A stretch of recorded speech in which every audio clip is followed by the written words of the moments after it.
La verdad que a nivel de resultado, el año anterior veníamos de un año histórico, porque con la selección juvenil conseguimos clasificarnos para la siguiente fase,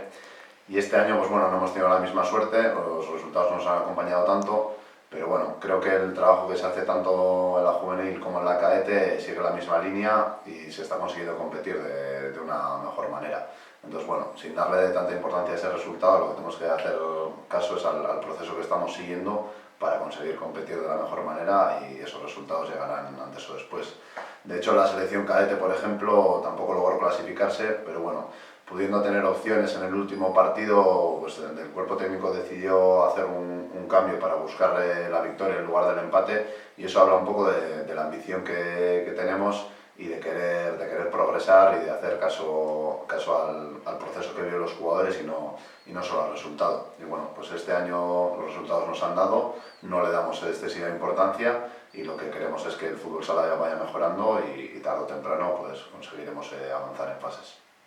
Bueno, alebin eta infantzien kasuan aurreko urtean ez genuen konpetitu eta aurten azkenean erabaki izan genuen taldeak ateratzea. Zentzu horretan oso pozik gaude entrenatzaileekin, eurek eduki duten implikazioarekin, selekzioarekin daukaten ardurarekin eta jokalariekin sortzen duten loturarekin, eta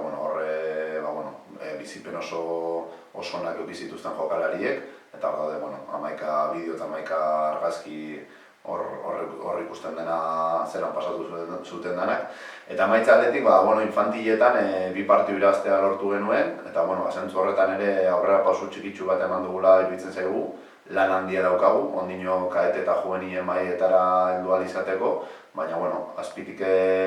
lortzen badugu hori pixkanaka hobetzea ere, goian gero ikusiko da. Alebinetan, duela 2 urte gol pila jaso genituen, gol asko, eta horten iruditzen zaigu, pausutxu txiki bat, oso txiki izan arren, eman dugula, ze irakatsi diogu kutsu bat konpetitzen, euren ligetan ez dauzkaten